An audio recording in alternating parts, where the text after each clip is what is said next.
આપ સૌને મારા પ્રણામ. આપ સૌમાં બિરાજતા કૃષ્ણને મારા પ્રણામ. અહીંથી દક્ષાબેને જે પંક્તિ રજૂ કરી, બહુ જ નાની પણ એક વાત મારે કહેવી છે. એ મેઘાણી સાહેબની નથી, એ દામોદર ખુશાલદાસ બોટાદકર નામના એક કવિની પંક્તિ છે. અહીં બોટાદમાં જ ભાવનગર પાસે 1870માં એમનો જન્મ. બહુ જ સુંદર લેખન, અને એક પુરુષ તરીકે 1870માં જન્મેલો માણસ આટલા સુંદર કાવ્યો સ્ત્રી વિષયક રચી શકે, સલામ કરવી જોઈએ કે જે સમયમાં સ્ત્રીઓનું કોઈ સ્થાન નહોતું, એવા સમયમાં એણે સ્ત્રીની વંદના કરતા આવા કાવ્યો લખ્યા. સ્ત્રીને માત્ર કોમોડિટી ગણવામાં આવતી હોય એવા સમયમાં આ કવિએ સ્ત્રીના વખાણ કરતા, વંદન કરતા કાવ્યો. એમાં એક બીજું પણ ભાભીનું પણ બહુ સુંદર કાવ્ય છે, ભાભીના ભાવ મને ભીંજવે રે લોલ. આ બંને દામોદર ખુશાલદાસ બોટાદકર નામના કવિની પંક્તિઓ છે. મેઘાણીએ બહુ સુંદર રચનાઓ કરી છે, પણ આ એમની નથી.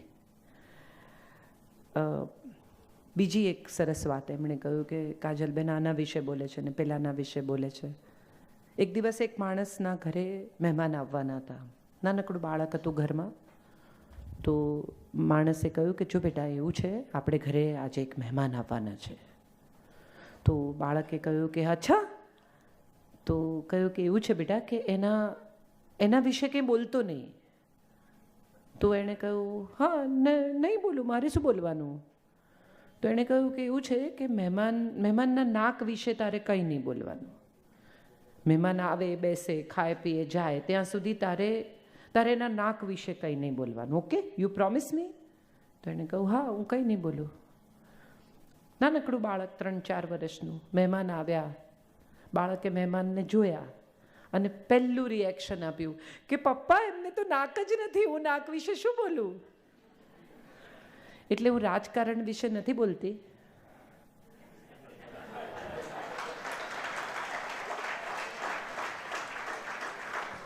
આઈ એમ શ્યોર બહુ સુગ્ન ઓડિયન્સ છે, અને દેશ વિદેશથી પધારેલા તમામ મહેમાનો, ભરતભાઈ, હર્ષદભાઈ, આપને સૌને મારા વંદન, મારા પ્રણામ. વાત જે મારે કરવી છે એ પહેલાં અશોકભાઈ બેઠા હોય ઓડિયન્સમાં ત્યારે ભાગવત વિશે બોલવાની, બ્રહ્મ લટકા કરે બ્રહ્મ પાસે જેવી વાત છે. છતાંય બહુ મને ગમતો વિષય ભાગવત એટલા માટે છે કે આત્મા સાથે, જીવનની રોજિંદી શુદ્ધિ સાથે જોડાયેલો વિષય છે. કૃષ્ણ કથા માત્ર નથી આ. કૃષ્ણ જન્મ્યા, મોટા થયા, એની બાળ લીલાઓ, રાક્ષસોનો નાશ, એની આગળ જઈને ભાગવત કશું કહે છે. ધુંધુકારી અને ગોકર્ણની કથાથી શરૂ થતી આ વાર્તા 2 જ શ્લોક છે ગોકર્ણ ગીતાના. બહુ આમ જુઓ ને તો ગીતા કૃષ્ણએ 700 વર્ષમાં કહી, અને આ 700 શ્લોકમાં ક્યાંય હિન્દુ શબ્દનો પ્રયોગ નથી. 700 verses and not a single word called Hindu. અને છતાંય હિન્દુનું ધર્મ પુસ્તક તરીકે આપણે જેને સન્માન આપીએ છીએ એવી ભગવદ્ ગીતા એ મહાભારતનો હિસ્સો છે. વિષ્ણુ સહસ્ત્રનામ એ પણ મહાભારતનો હિસ્સો છે. શ્રીમદ ભાગવતની રચના હું એવું માનું છું કે મહાભારત પછી કદાચ એટલા માટે વેદવ્યાસને કરવાનું મન થયું હશે કે આટલું અદ્ભુત પાત્ર જે સીધું દ્રૌપદીના સ્વયંવરમાં પ્રવેશે અને ત્યાં સુધી એના વિશે તમે કંઈ જાણતા જ નથી. આવો પોલિટિકલ સ્કોલર, આવો જીનિયસ, આવો અદ્ભુત, આવો પ્રેમી, આવો પતિ, આવો દીકરો. હમણાં માનું સન્માન થયું ત્યારે મને એક બહુ સુંદર પ્રસંગ અશોકભાઈને વંદન કરીને કહેવાનું મન થાય. મને બહુ જ પ્રસંગ યાદ આવ્યો કે એક દિવસ દ્વારિકામાં દેવકીને એમ થાય છે કે આ બધા કહેતા હતા માખણ ખાય છે, માખણ ખાય છે, ચાલો આજે હું કૃષ્ણને માખણ પીરસું. અને કૃષ્ણ જમવા આવે છે, માના પ્રાસાદ પર, ને જમવા બેસે છે, અને દેવકી સરસ માખણ મિશ્રી મિક્સ કરીને ચાંદીના પાત્રમાં લઈને આવે છે. કૃષ્ણ પાણી થાળીની આસપાસ ફેરવી હાથ જોડીને ઊભા થઈ જાય છે, અને દેવકી પૂછે છે કે શું થયું. કૃષ્ણની આંખોમાં પાણી આવી જાય છે અને કહે છે કે બાકી બધું બરાબર, તારો પ્રેમ સાચો, તારો વાલ સાચું, તારા માટેનું મારું માન સાચું, પણ માખણ તો હું યશોદાના હાથે જ ખાઈશ. કંઈક તો એને માટે મારે છોડી દેવું પડે, જેણે આટલો બધો સ્નેહ આપ્યો, જેણે એક પણ પ્રશ્ન પૂછ્યા વગર મને સ્વીકાર્યો. મને હંમેશા એવું લાગે છે કે માં છે ને એ જજમેન્ટ નથી લેતી. એના બાકીના કોઈ પણ ગુણ વિશે આપણે ચર્ચા કરીએ કે ન કરીએ, પણ માં જેટલી નોન જજમેન્ટલ વ્યક્તિ આ જગતમાં મળવી અસંભવ છે. જીવનમાં માં જજમેન્ટ લે જ નહીં. જગત આખું દીકરા માટે કંઈ પણ કહેતું હોય, માને વાલો જ હોય. જગત આખું એમ કહેતું હોય કે આવો કાળો શીળીના ચાઠાવાળો એ ભગવાન કેવો કદરૂપો છે, પણ ઘેર આવે ને તો માં એના મીઠડા લે, કેવો રૂપાળો મારો દીકરો. એટલે હું એવું માનું છું કે માં માટે બાકીની જે પણ વાતો કહેવાય, પણ માં જેટલી નોન જજમેન્ટલ વ્યક્તિ જગતમાં બીજી કોઈ છે જ નહીં. સારો ખરાબ ભલો બુરો, દાઉદને પણ એની માં તો પ્રેમ કરતી જ હશે, જગતમાં બીજું કોઈ કરે ન કરે. એટલે હું માને એવી રીતે જોઉં છું. અને માની સાથે નોન જજમેન્ટલ જો બીજી કોઈ વ્યક્તિ આ જગતમાં મને મળી હોય ને, અને જેના વિશે મેં વાંચ્યું હોય ને, તો એ કૃષ્ણ છે. તમે જુઓ, એણે ક્યારેય કોઈને જજ નથી કર્યા.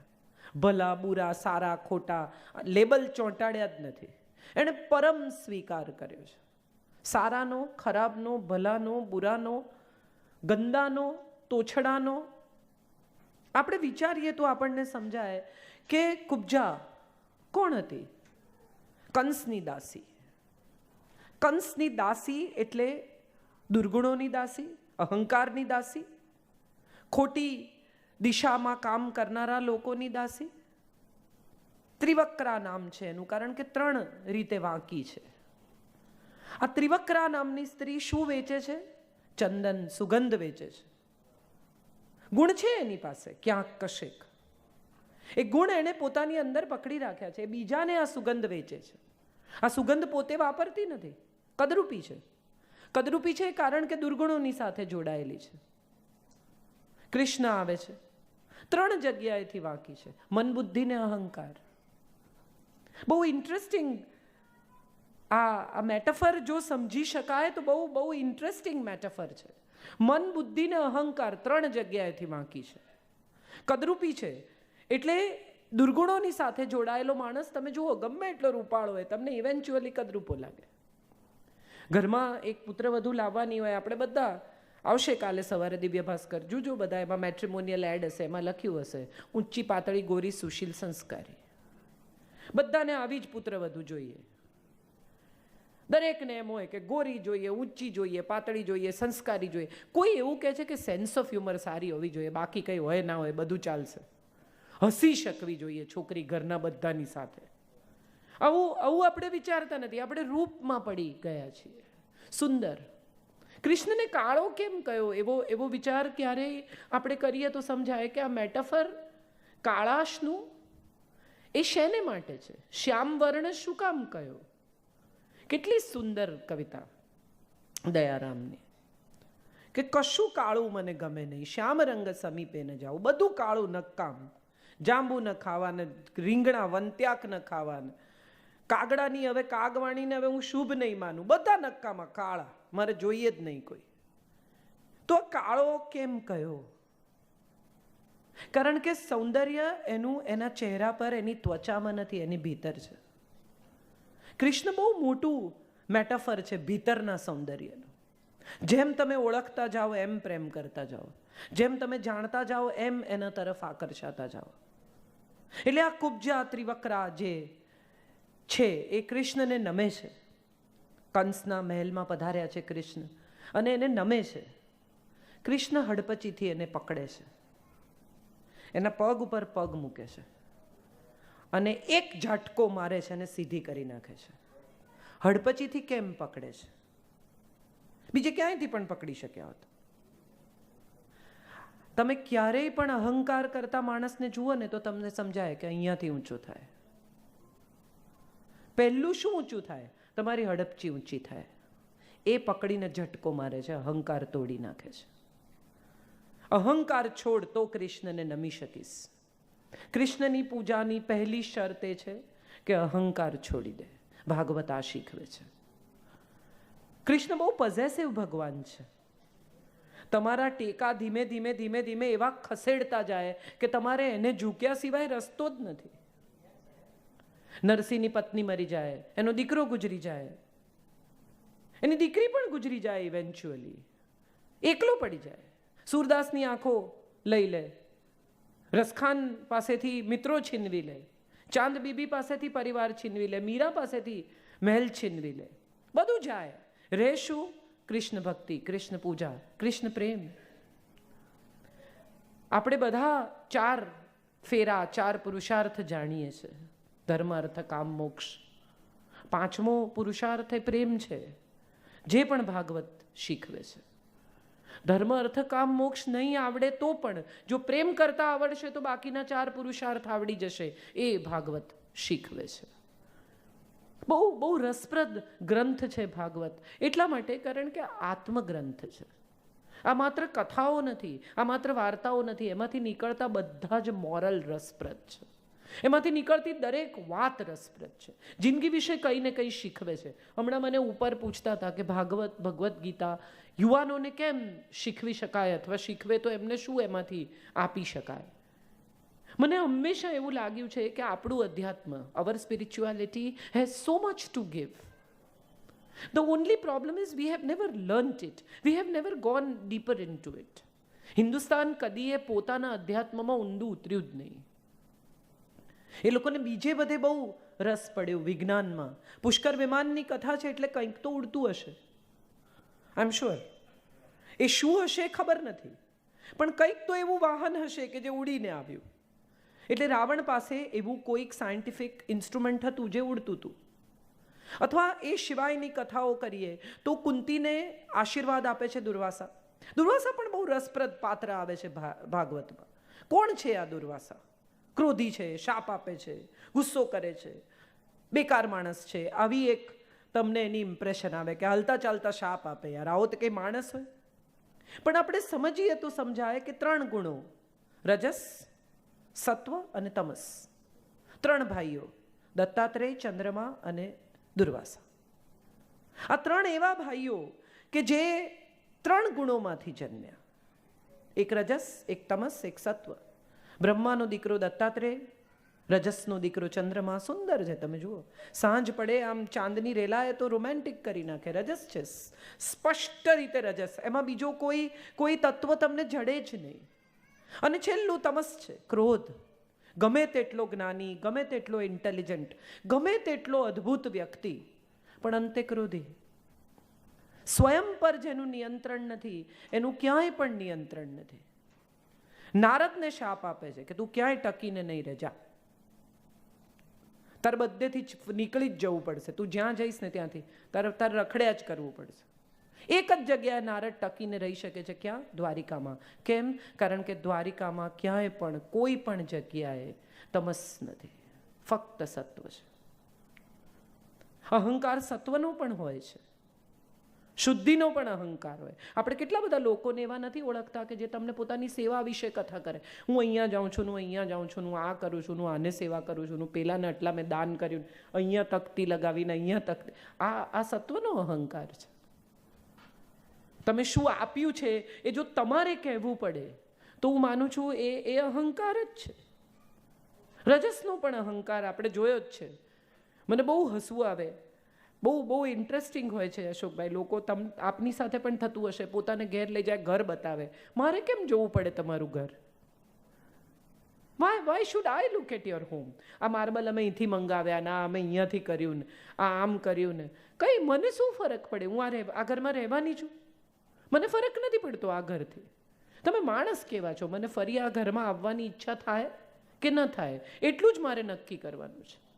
તમારા રજસના અહંકારમાં મને કોઈ રસ નથી. અને તમસનો અહંકાર તો હોય જ છે. તમસ સ્વયં અહંકાર છે, અંધારું છે, ઘોર અંધારું તમસનું. તો દુર્વાસા તમસનું સંતાન છે, રુદ્રનું સંતાન છે, ક્રોધી છે, મગજ વારે વારે જતું રહે છે. અને આ વારે વારે જેનું મગજ જાય છે એવા દુર્વાસા એ આ પાત્રમાં, આ ભાગવતમાં બહુ ઇન્ટરેસ્ટિંગ પાત્ર તરીકે આવે છે. ભાગવત કેટલા બધા પાત્રોને આપણી સામે ખોલે છે. એક આત્મદેવ છે, એની પત્ની છે ધુંધુલી. બહુ ઇન્ટરેસ્ટિંગ.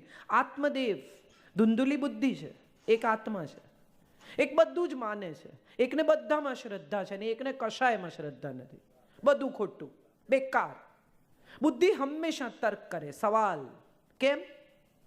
આખી વાય જનરેશન છે. હમણાં અમે નીચે હતા ત્યારે હું કોઈકને કહેતી હતી કે આ હમણાં મને કોઈ કીધું નો જનરેશન છે. મેં કીધું ના, નો જનરેશન નથી, આ વાય જનરેશન છે, લોજિકની જનરેશન છે. કેમ લોજિકની છે? કારણ કે ટેકનોલોજી સાથે જોડાયેલી છે. એમનો જન્મ જ ટેકનોલોજી સાથે જોડી દે છે. તમે જુઓ, નાનું 2-2.5 વર્ષનું બાળક ABCD ના આવડતી હોય પણ વાઈફાઈનો પાસવર્ડ ટાઈપ કરે. ક્યાંથી શીખે છે? આ ટેકનોલોજીના સંતાનો છે. અને આ ટેકનોલોજી હોવાને કારણે લોજિકલ છે. ટેકનોલોજીને સીધું લોજિક સાથે સંબંધ છે. એક એન્ડ્રોઈડ આવડે, બધા આવડે. એક આઈફોન આવડે, બધા આવડે. આઈફોન આવડે તો તમને આઈપેડ પણ આવડે, ને આઈપેડ આવડે તો તમને મેક પણ આવડે. એક જ લોજિક છે, સળંગ અપ્લાય થાય છે. આમાં કશું જુદું જુદું નથી. આત્મા સૌનો ડિફરન્ટ છે.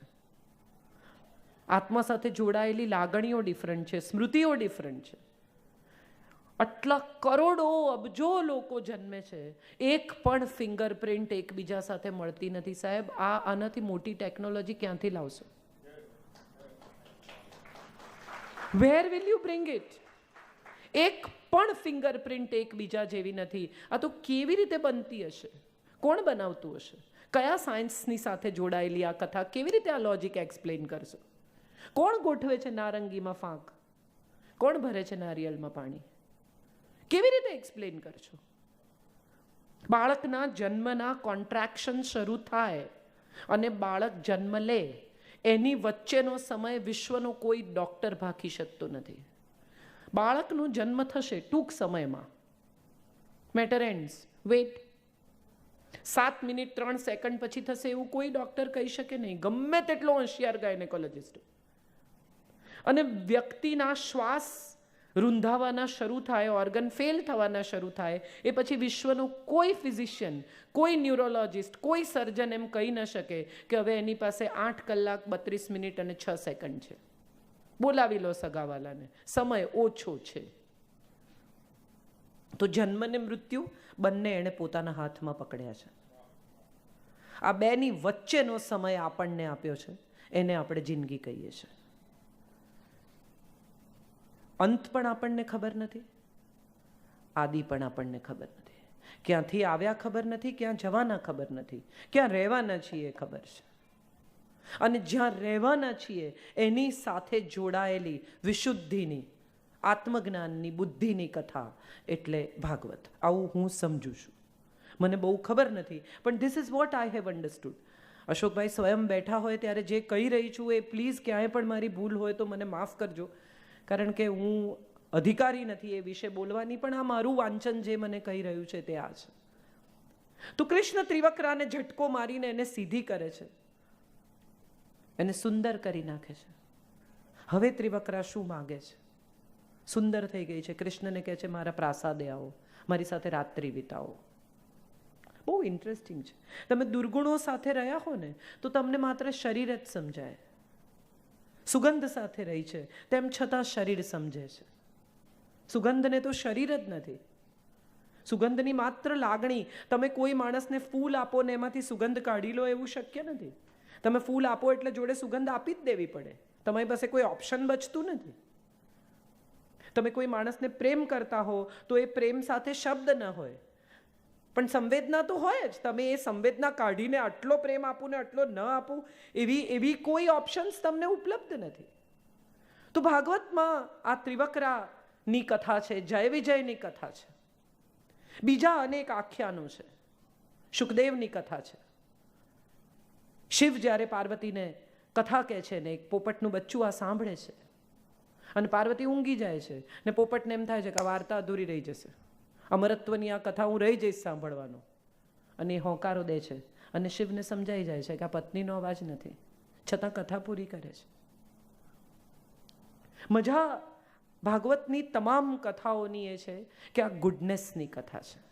Everybody has to eventually end up in goodness. From darkness to the light. ભાગવતનો આખો પ્રવાસ અંધકારથી અજવાસ તરફનો છે.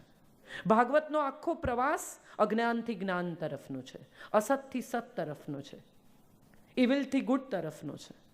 ક્યાંય કશે પણ તમે જુઓ, કોઈ એવું નથી કહેતું કે આ આખી કથા જ્યારે પૂરી થાય, ક્યાંય પણ શુકદેવની કથા સાંભળો, બીજી સાંભળો, પુરંજનનું આખ્યાન સાંભળો, આવશે બધું. પણ એ બધું સાંભળતી વખતે અંતે તમને એક વાત સમજાય કે આપણી ભીતર જે ગુડનેસ છે એને બહાર કાઢવાની છે.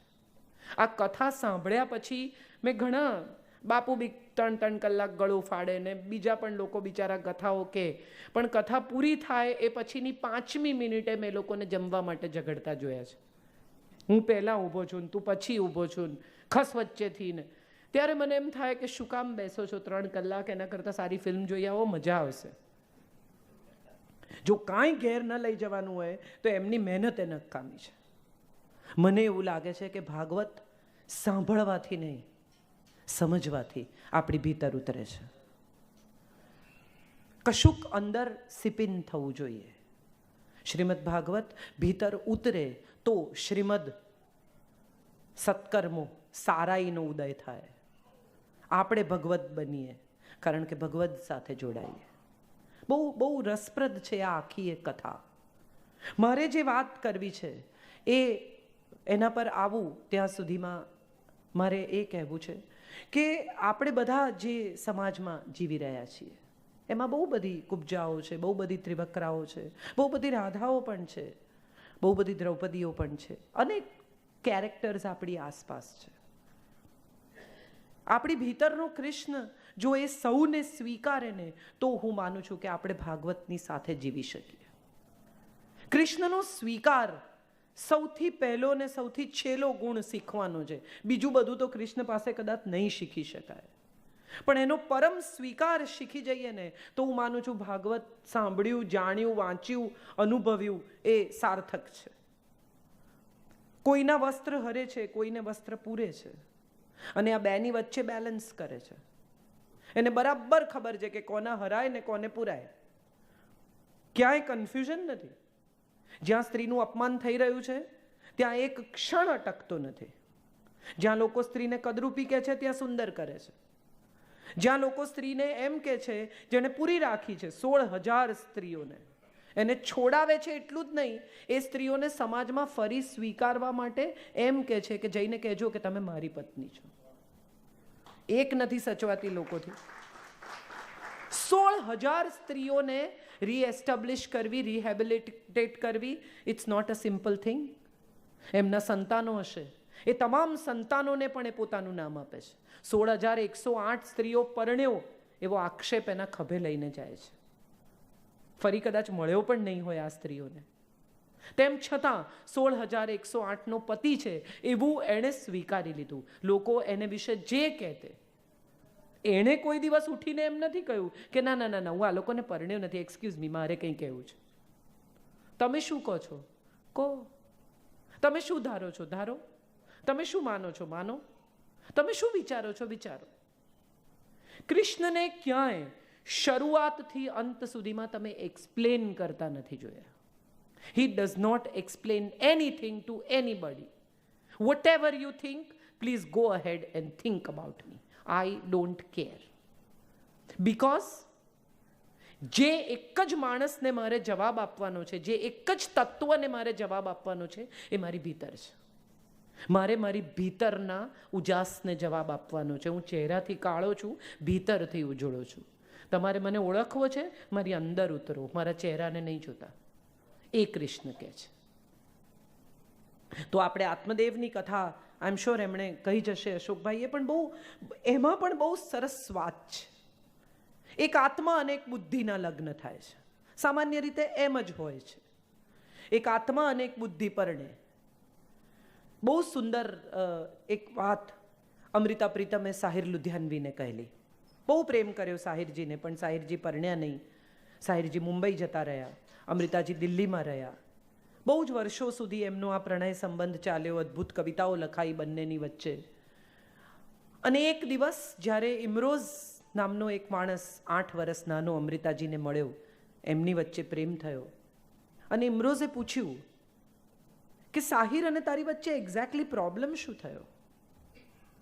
અને ત્યારે અમૃતાજીએ કહ્યું કે અમે બંને જણા એક જ માણસને પ્રેમ કરતા હતા, હું પણ એને ને એ પણ એને.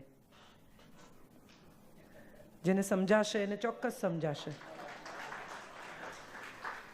કે હું પણ સાહિરને પ્રેમ કરતી હતી ને સાહિર પણ સાહિરને પ્રેમ કરતો હતો. હવે બંને જણા જ્યારે એક જ વ્યક્તિને પ્રેમ કરતા હોય, એક સ્વયંમાં લિપ્ત હોય નાર્સિસિસ્ટ કમ્પ્લીટલી, અને બીજી વ્યક્તિ સમર્પિત હોય કમ્પ્લીટલી, આ બે જણાનો ક્યાં મેળ? આત્મા અને બુદ્ધિ લગ્ન કરે ત્યારે આવું થાય. એક સંપૂર્ણ આત્મા છે, એક સંપૂર્ણ બુદ્ધિ છે, એક લોજિક સિવાય કંઈ સમજતું જ નથી, એક લાગણી સિવાય કંઈ સમજતું નથી. આ બે જણાની ભાષા જ જુદી છે, એક ચાઇનીઝ બોલે છે, એક સ્પેનિશ બોલે છે. આ બે જણા સંવાદ કઈ ભાષામાં કરે? તો આત્મદેવ અને ધુંધુલી પરણે છે, એમના લગ્ન થાય છે, એમને સંતાન નથી થતું. આત્મા અને બુદ્ધિના લગ્નમાં કદી સંતાન ન હોય, એમનું સંતાન હોઈ શકે જ નહીં. કારણ કે એક સંવેદના છે, એક લોજિક છે, એક ઇમોશન છે, એક પ્યોર ગણતરી છે, એક મેથ્સ છે, એક ભાષા છે. એક દિવસ બહુ સરસ કોઈકે એક્સપ્લેન કરેલું કે લતાજી છે ને, લતા મંગેશકર, એ સંગીતનું મેથ્સ છે, અને કિશોર કુમાર છે ને, એ સંગીતની ભાષા છે. એક પાસે ભાષા છે, એને મેથ્સ, એને ગણતરી નથી આવડતી, એને તમે ગણતરી, તમે કિશોરદાને એમ કહો કે જો હવે આને યમનમાં ગાવાનું છે તો એ ગૂંચવાય, પણ તમે એને ગાઈને સંભળાવો તો એ તમારાથી બેટર ગાય. તો કેટલાક આવા હોય છે કે જે ભાષા છે, કેટલાક છે કે જે મેથ્સ છે. ધુંધુલી મેથ્સ છે, આમ થયું તો આમ થયું તો આમ થવું જ જોઈએ. હું કેટલા બધા એવા લોકોને ઓળખું છું કે જે બીજાના બદલે વિચારે. હું ઘણીવાર એમને કહું છું કે એ પણ શું વિચારશે, તમે વિચારવાના હો તો પછી એ શું વિચારશે? એ આમ વિચારશે, અરે એ જે કરતા હોય, તમે શું, તમે તમારું વિચારો, એને એનું વિચારવા દો. બધાના બદલે કેમ તમે વિચારો છો? આપણે એવા કેટલા બધા લોકોને ઓળખીએ છીએ કે જે બીજાના બદલે આખી સ્ક્રિપ્ટ લખે. પછી હું આમ કહીશ, પછી આમ કહેશે, પછી હું, અરે ભાઈ હજી તો તમે વાત શરૂ નથી કરી, એ શું કહેશે છોડો. કેટલા તમે એવા લોકોને પણ ઓળખતા હશો કે તમે વાત કરવાની શરૂ કરો ને એટલે ના જ પાડવા માંડે. એ એના મનમાં ના પાડે છે, એ તમારી વાત સાંભળવા જ તૈયાર નથી. હું મારા દીકરાને, મારો દીકરો મોટો થઈ રહ્યો છે, 21 વર્ષનો છે, હું એને ઘણી વાર કહું છું કે હું ખોટી છું એવા પ્રીકન્સીવ્ડ નોશન સાથે તાર મારી વાત સાંભળવી છે. ઇન્ટરેસ્ટિંગ, આ કમ્યુનિકેશન બહુ ઇન્ટરેસ્ટિંગ થઈ શકે કે હું ખોટી જ છું, ચાલ, પણ તારે એકવાર સાંભળી લેવું છે કે હું શું કહું છું. ક્યાંક કશેક કશુંક સિપિન થાય, ક્યાંક કશેક કશુંક પહોંચે. તો ધુંધુલી અને આત્મદેવ વચ્ચે સંતાન નથી, અને અંતે આત્મદેવ ઈશ્વરનું ધ્યાન ધરે છે. એને ઈશ્વર એક ફળ આપે છે અને કહે છે કે આ જઈને તારી વાઈફને આપજે, એ ખાશે તો એને સંતાન થશે. બહુ બધી કથાઓ છે આપણી પાસે ફળની. એક ભર્તૃહરિની કથા પણ છે. એક ફળ ભર્તૃહરિને જઈને આપે છે અને કહે છે સાધુ કે આ ફળ તું ખાઈશ તો અમર થઈ જઈશ. ભર્તૃહરિ પત્નીને ખૂબ પ્રેમ કરે છે કે હવે મારી પત્ની વગર હું અમર થઈને શું કરું? એ અમર થાય એટલે પિંગળાને આ ફળ આપે છે. પિંગળાને પતિની પડી નથી, એ તો અશ્વપાલના પ્રેમમાં છે. સાહેબ, ઘોડો છે ને એ ઈચ્છાનું પ્રતીક છે. હોર્સિસ આપણે કહીએ છીએ, ઈચ્છાના અશ્વો. આ અશ્વપાલ છે ને એ બહુ ઇન્ટરેસ્ટિંગ કેરેક્ટર લાવ્યા છે. એ પૂજારી હોઈ શકતો, તો રસોઈયો હોઈ શકતો, તો ફલાણું હોઈ શકતો, તો ઠીક, એ કંઈ નથી, અશ્વપાલ છે. કારણ કે ઈચ્છાઓને કંટ્રોલ કરે છે, ઈચ્છા ઉછેરે છે. બહુ રસપ્રદ છે આ વાત. એ ઈચ્છા ઉછેરે છે, ઈચ્છાઓને કંટ્રોલ કરે છે. માટે પિંગળા એને ઝૂકેલી છે. પિંગળાની ઈચ્છાઓ છે ભયાનક. એ અશ્વપાલને આપે છે ફળ કે તું ખા, તું અમર થા. ઈચ્છાઓ ક્યાં જાય છે? વેશ્યા પાસે. વેશ્યા કોણ છે? પૈસા લઈ અને તમારી વાસના, તમારી ઈચ્છા, તમારી જરૂરિયાતો સંતોષી આપે એવું શરીર માત્ર. વેશ્યાને નામ નથી હોતું. સેક્સ વર્કરને ભાગ્યે જ નામ હોય છે, એને માત્ર શરીર હોય છે. ઈચ્છાને નામ નથી, ઝંખનાને નામ નથી, વાસનાને નામ નથી. તો આ જે વાસનાઓ ઉછેરે છે, ઈચ્છાઓ ઉછેરે છે, વેશ્યા પાસે જાય છે, એને ફળ આપે છે. ગણિકાને તું ખા, તું ખુશ થા. ગણિકા ફળ લઈ લે છે, પછી એને એમ થાય છે કે આ મારી તો જિંદગીનો કંઈ મતલબ નથી, મારું શરીર નકામું, મેં જે કંઈ જિંદગીમાં કર્યું એ નકામું, આ રાજા આટલા લોકોને પાળે છે, એ જીવે તો પ્રજા જીવે, એ જીવે તો પ્રજાનું સારું થાય. વેશ્યા ફળ લઈને ફરી રાજા પાસે જાય છે અને રાજાને આપે છે અને કહે છે કે આ ફળ તમે ખાઓ, અમર ફળ છે. ફળ જેવું રાજાના હાથમાં આવે છે એવું તરત એને જ્ઞાન થાય છે. આ ફળ ફરીને એની પાસે આવ્યું છે, આટલા હાથમાંથી પસાર થઈને. બહુ સરસ મેટાફર છે. આપણને જ્યારે પહેલી વખત કશું મળે છે ને ત્યારે એનું મૂલ્ય નથી થતું, એ જ્યારે જતું રહે ત્યારે આપણને સમજાય છે કે આ ગયું એ બહુ ઇમ્પોર્ટન્ટ હતું. સુખ ગયું ને એ સુખ બહુ અગત્યનું હતું, આ ગયું એ સુખ હતું, હતું એ સુખ હતું એવી તો ખબર જ નથી. સાદો દાખલો, બહુ જ સાદો અને બહુ મજા પડે એવો દાખલો. અમારે ત્યાં અહીંયા ઇન્ડિયામાં કચરો લેવા આવે રોજ. તમારે ત્યાં બહાર મૂકવો પડે, અમારે ત્યાં ઇન્ડિયામાં કચરો લેવા રોજ માણસો આવે. એ રોજ આવે ને ત્યાં સુધી આપણને એનું નામ જાણવાની, ફોન નંબર જાણવાની, એ કોણ છે એ જાણવાની કોઈ કરતા કોઈ તમા નથી હોતી. એ અઠવાડિયું ન આવે ને તો આપણે એને ગોતવા માંડીએ કે આ કોણ છે, ક્યાંથી આવે છે, એનો ફોન નંબર શું, એને ગોતો ભાઈ, બોલાવો એને. આ નથી આવતો એટલે ગોત્યો, આવતો તો ત્યાં સુધી તો ક્યાં કોઈને પડી હતી. તો આત્મદેવ જ્યાં સુધી પ્રેમ કરે છે, જ્યાં સુધી એને બધું જ આપે છે, ત્યાં સુધી ધૂંધુલીને પડી જ નથી. એને ફળ આપે છે જઈને કે આ ખાત અને બાળક થશે. બુદ્ધિ છે, શ્રદ્ધા નથી. 1% શ્રદ્ધા નથી બુદ્ધિને. તરત જ લોજિક આવે. તમે એમ કહો કે આ બહુ મોટા જ્ઞાની સાધુ પુરુષ છે એટલે તરત બુદ્ધિ પૂછે કે એવું કોણે કીધું. અને શ્રદ્ધા તદ્દન અંધ છે. આપણને રામ રહીમ પણ મહાત્મા લાગે છે, આપણને આસારામ પણ મહાત્મા લાગે છે, કારણ કે શ્રદ્ધાને અક્કલ નથી અને બુદ્ધિને બિલકુલ વિશ્વાસ નથી. આ બે જણા એકબીજાની સાથે જોડાયા છે. આ ફળ જઈને આપે છે એને કહે છે કે આ ખાત અને સંતાન થશે. પેલી કે ના ભાઈ ના, આ તો ઝેર બેર ક્યાંક ખવડાવી દે, નકામો માણસ છે, આ છોકરું નથી તો તું મને મારી નાખશે ને કોક બીજાને લાવશે, રહેવા દો, આપણે નથી ખાવું. એટલે આમ તેમ જોઈને ફળ પેલી ગાયને ખવડાવી દે છે અને પોતાની બહેનના દીકરાને, પ્રેગ્નન્ટ છે એવું ડોળ કરીને બહેનના દીકરાને લઈ આવે છે, જેનું નામ ધુંધુકુમાર પાડે છે. હવે ગાય પણ એક બાળકને જન્મ આપે છે, કારણ કે ફળ તો ફળનું કામ કરે. ગાયને બાળક જન્મે છે જેના કાન લાંબા છે. સાહેબ, બહુ સરસ મેટાફર છે. જીભ ટૂંકી છે, કાન લાંબા છે. શ્રોતા બહુ સારો છે, બકવાસ ઓછો કરે છે.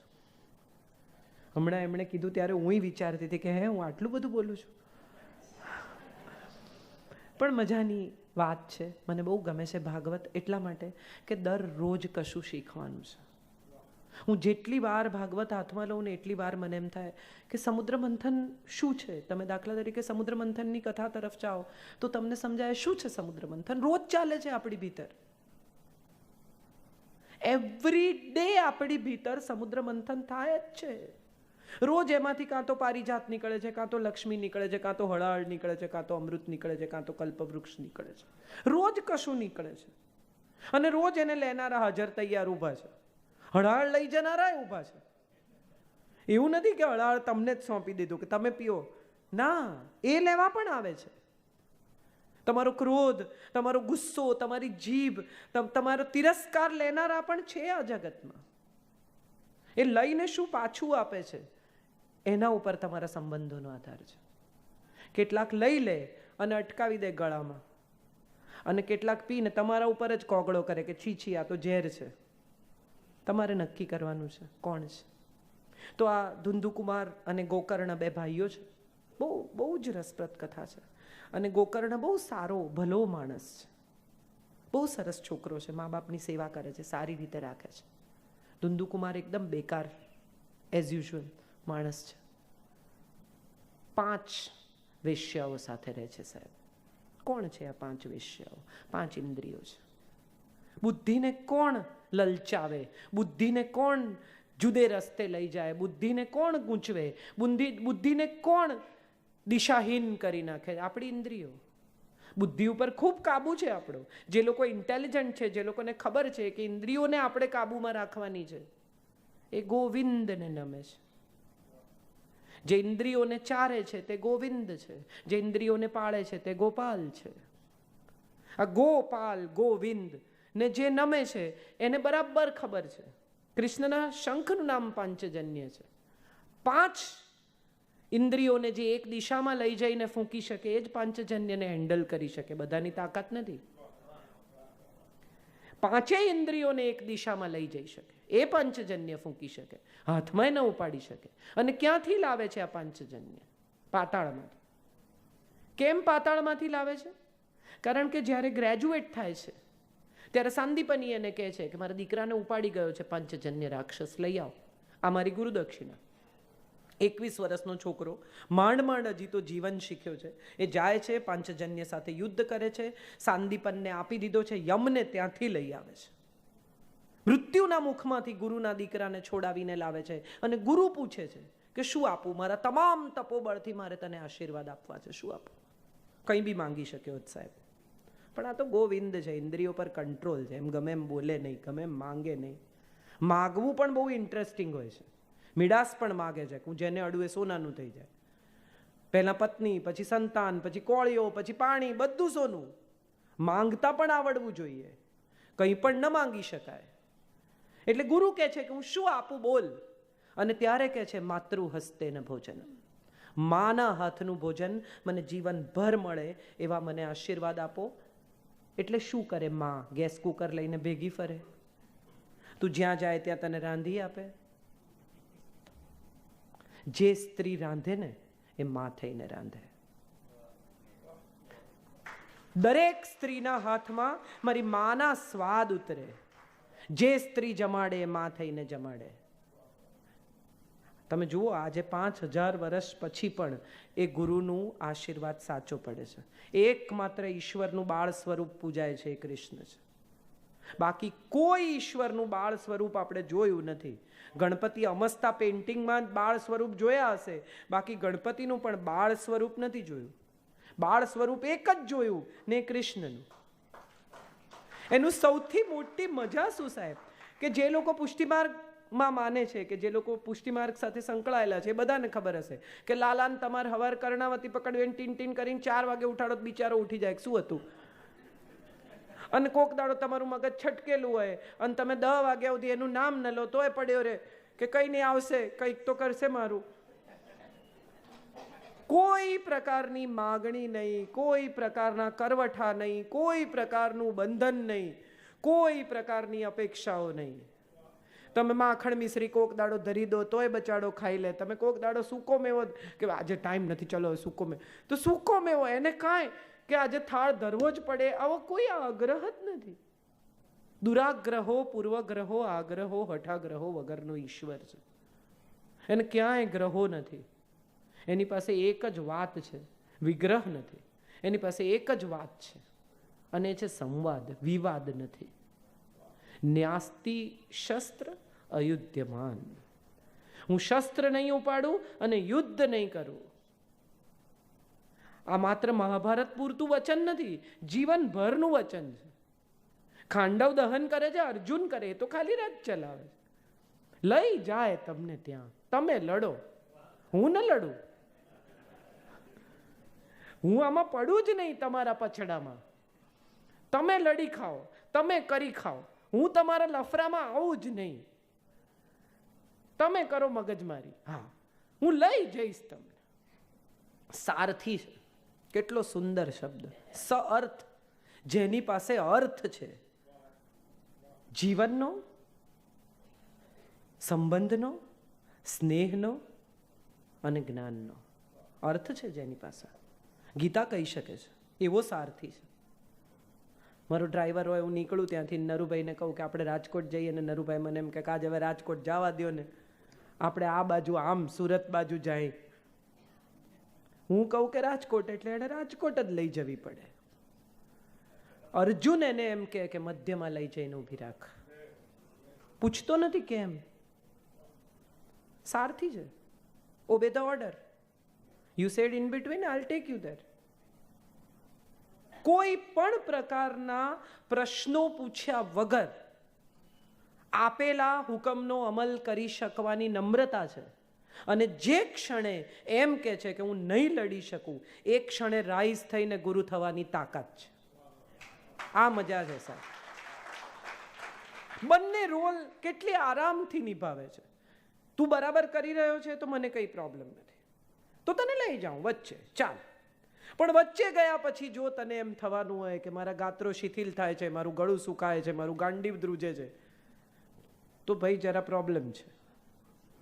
હું અહીંયા ઉપર સુધી આવી જાઉં ને પછી કહું ભરતભાઈને, કશ્યપભાઈને કે લાગે છે નહીં બોલાય આજે, ગાત્રો ધ્રુજે છે, ગળું સુકાય છે, ગાંડીવ શિથિલ છે, ફટકારે મને ઉપર જ 2-4 લગાવે કે આ બધું નાટક છોડો, ચલો નીચે, હારા નથી લાગતા. અને એમાં જો જમી લીધું હોય તો ખાસ જ કે આ ખાઈ પીને હવે ના પાડો છો,